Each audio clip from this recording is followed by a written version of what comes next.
Things really picked up after a quiet week last time around. Some major shows, departures, and a retirement rounded out a full slate of wrestling, so let's not waste any time and get right into it. As always, keep in mind that I haven't seen every single match to have taken place, and the ones I do choose to talk about are all based on my own personal enjoyment and nothing else. A slight spoiler warning, as I will be talking about match finishes too. After watching 60 matches spanning 11 promotions, here are my favorites from the second week of February.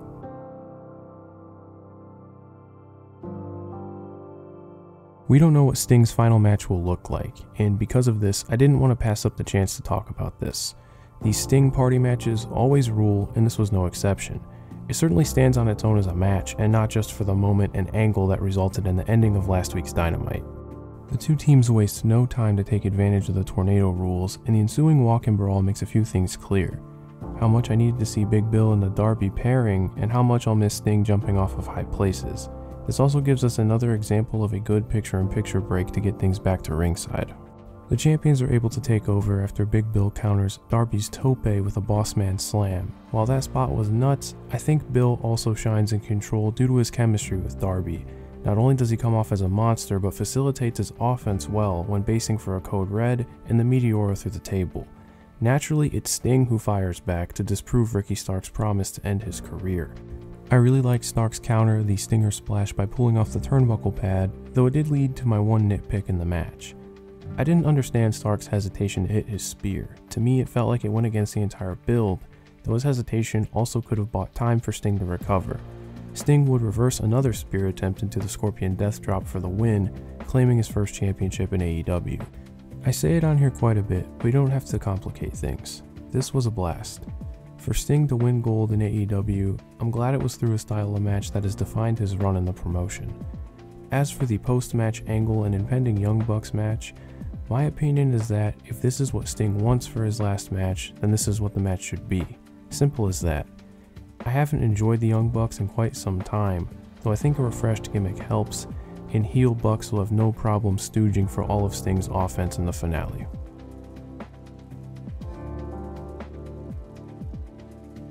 The feud between Z-Brats and Natural Vibes rages on, with this entry arguably being the strongest yet in 2024. This was a 5-on-5 elimination match, and unlike some other faction warfare this week, was paced well enough to aid the stipulation greatly. The wild card in this match is Gianni Valletta, acting as the powerhouse on the Z-Brat side. I've been indifferent to his Dragongate run so far, but I think something like this is where he's utilized best. Z-Brats attempt to ruin the Natural Vibes entrance by rushing them mid-dance, though Vibes are prepared this time. Shimizu hits Valletta with a cannonball off of the apron, giving Vibes a chance to get an early advantage. This results in an early exit for Kai and properly introduces Valletta into the match. He wrecks everything in sight. Due to his size, he's able to just be a monster, making something as simple as a body slam look devastating. Here, Valletta deals with UT with relative ease, making for the first elimination on the Vibes side.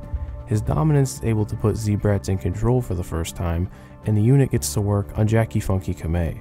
Jackie takes a lot of punishment in this match, garnering a great deal of sympathy, specifically when he's getting bent around the ring post by the heels.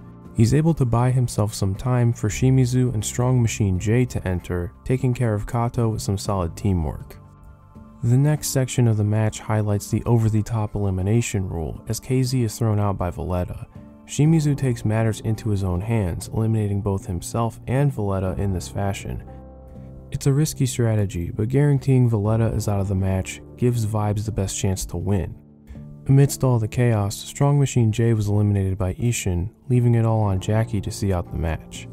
Down to a 2 vs 1, Jackie is once again in a position to overcome the odds and nearly pulls it off. He's able to fight off Ishin and eliminate Shun Skywalker with a flash pin. When it seems he's in position to put Ishin away, another appearance from the Z-Mask causes a lapse in concentration. Jackie Funky Kamei comes up just short despite his best efforts. Big Hug make the save in a post-match beatdown to KZ's dismay as tensions continue to rise regarding Jackie's future.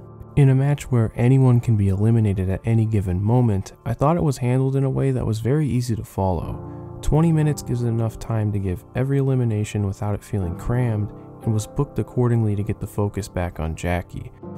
Additionally, things moving so quickly allow for a lot of the weaknesses to be worked around, specifically in the case of someone like Valletta.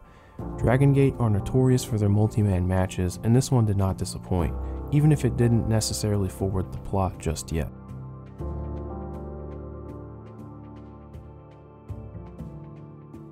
Yukio Sakaguchi bows out from professional wrestling with his 8th and final singles match against HARASHIMA.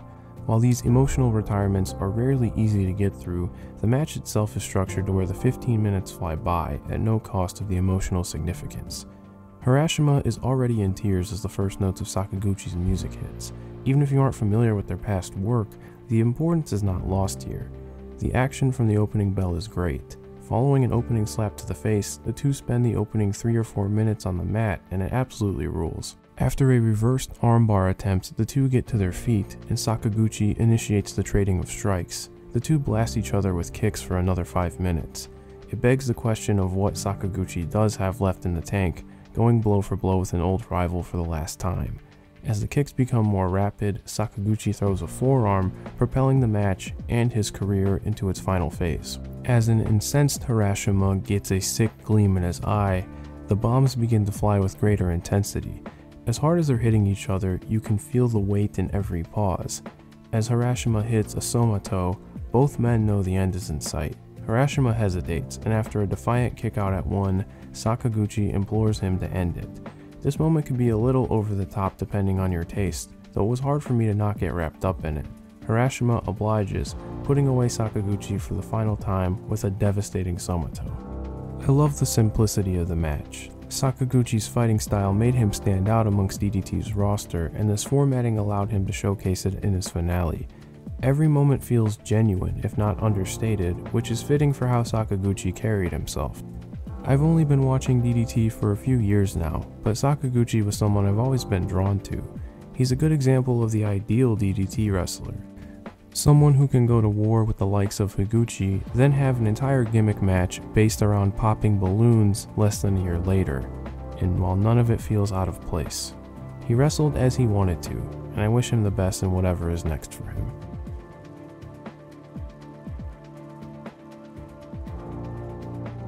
Nippon TV celebrated their 70th anniversary of broadcasting pro wrestling with a joint event between All Japan and Noah. The event was headlined by a special singles match, as Noah's Kaito Kiyomiya faced off against All Japan's youth sensation Yuma Anzai. It's a cool match to see for the novelty alone. More often than not, Kaito is facing an uphill battle in his matches, though here he's presented as the favorite. He has almost 7 years of experience on Anzai and uses his seniority to his advantage from the jump. Kaito keeps things on the mat, as Anzai has to rely on more explosive offense to get himself into the match.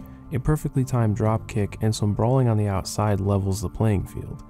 Back in the ring, it's more of the same. Anzai can't seem to get the upper hand, and Kaito urges him to test his mettle by striking.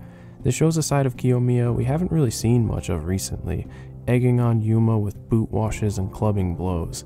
It's nice to see, and as I said before on this channel, Anzai is pretty good at getting his ass kicked, so a lot of this worked for me. He only needs one opening to get right back, and he's able to pull off a belly-to-belly to do so.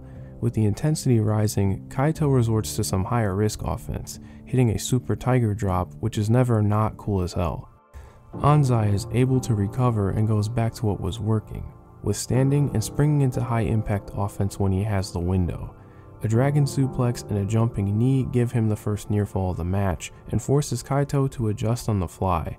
He does some abbreviated targeting of the leg, first with a top rope drop kick and then with the figure 4. Anzai hangs in there and tries to rely on his jumping knee repeatedly, though it brings diminishing returns due to the damage sustained. It's only a matter of time before Kaito prevails, and as Anzai defiantly kicks out of his signature offense, a second Shining Wizard is just too much.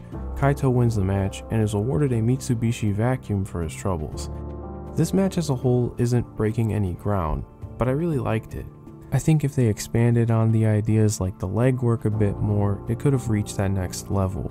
I'm optimistic this is only the first of many between these two. Kaito is only entering his physical prime now at 27, and Anzai is showing his rising ceiling just 15 months into his career.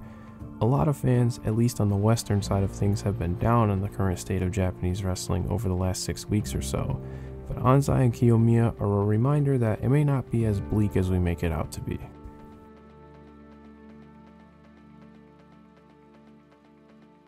On a night dedicated to saying goodbye to a couple of top stars, Zack Sabre Jr. and Bryan Danielson attempted to settle their own issue, the argument of who is the better technical wrestler. Danielson defeated Zack in October, though he didn't use a wrestling hold to do so, leading to this return fixture. Predictably, the majority of the match is taken to the mat. It's a chess match of champagne wrestling, and both do a good job in the breaks between grappling to register each other's approach and their demeanors. The biggest difference from October is that this match is about Zack. Danielson is positioned as the invading favorite, and this is made clear when Zack forces the first rope break. Bryan doesn't let off for a bit, teasing that he'll take liberties. It's a subtle way of letting us know that he's the antagonist here. It's been a pretty even contest up to this point, though Zack goes into the ropes legs first out of a reversal. This gives Danielson a new target. While in control, Danielson's heelish tendencies begin to shine, now actually using rope break for leveraging targeted offense, especially once striking is introduced. The way he contorts and strike the injured leg is absolutely vicious, though he goes a bit overboard. English commentary points out the stubbornness of both men here, and Danielson often gets caught out because of it. When he finally breaks and starts doing repeated running attacks in the corner, he does it just one too many times for Zack to anticipate and counter accordingly. This brings us to the leg lock sequence that went viral, with Danielson spitting in Zack's face and the two just booting each other in the head. I don't want to give time to bad faith discourse, but when you're constantly being told that both of these men are stubborn competitors who take so much pride in their craft, you have to imagine it will boil over at some point. I really don't know what you would expect. Immediately following this, Danielson takes too long to follow up with a flying knee, giving Zack the time necessary to recover. Both here and in the finish, Bryan Danielson initiates the yes chant and it blows up in his face. I wouldn't call it losing sight of the mission per se, but it is interesting to point out how the more cynical uses of the chant have gone by the wayside for him. Zack fires up through Danielson's kicks and the finishing stretch begins. It's done at an unmatched fury and pace without sacrificing the fluidity these two are capable of. It's best experienced for yourself. After one final sequence of pin attempts, Zack Sabre Jr. is not only able to pin the American Dragon, but ultimately earns his respect. It's clear now that this match needed to happen at this particular time. Having ZSJ pin Danielson on a show that gives farewell to both Okada and Ospreay is a pretty effective way to position someone higher on the card. Obviously, Danielson is someone who has no problem in doing so, and he did all he could to pass the torch here. Naturally, there's been discussion over which of these recent matches is the better of the two. My opinion is that if you told me this was the superior wrestling match, I don't think I'd argue. It is undeniably great and worth going out of your way for. However, the Wrestle Dream match got a greater emotional response out of me. It could be due to Danielson having to fire up in that match, as I'm a sucker for those segments, but regardless, it's an embarrassment of riches to have this late Danielson catalog, and it's only February, so buckle up. And before I go, here are some honorable mentions. The CMLL and AEW Trios match from Dynamite on February 7th. This just kicked ass. Hechicero owned Danielson yet again, Claudio continued to prove why he's one of the best bases in the world, and even Moxley expanded his moveset for this one. I have a feeling Mascara Dorada will be one that AEW fans will be talking about more by the time this feud is over. Drew McIntyre vs AJ Styles from WWE February 9th. The first time a SmackDown match has been on here in ages. I thought this was fun and well worked, and if not for the screwy finish, I would have liked it even more. The pair of Astronauts tag matches from the Jersey J Cup. I really enjoyed both of these, admittedly just got to them late. The Violence is Forever match is the more grounded of the two and makes for a total ass kicker. I'm one of many who are hoping for a rematch over Mania weekend. The match against Speedball and Gresham is much more over the top, but a ton of fun and well worth your time too. Daisy Monkey vs Daydream from TJPW February 10th. I wasn't high on this one as others, but I thought Miyu Watanabe in particular put in an absolute shift.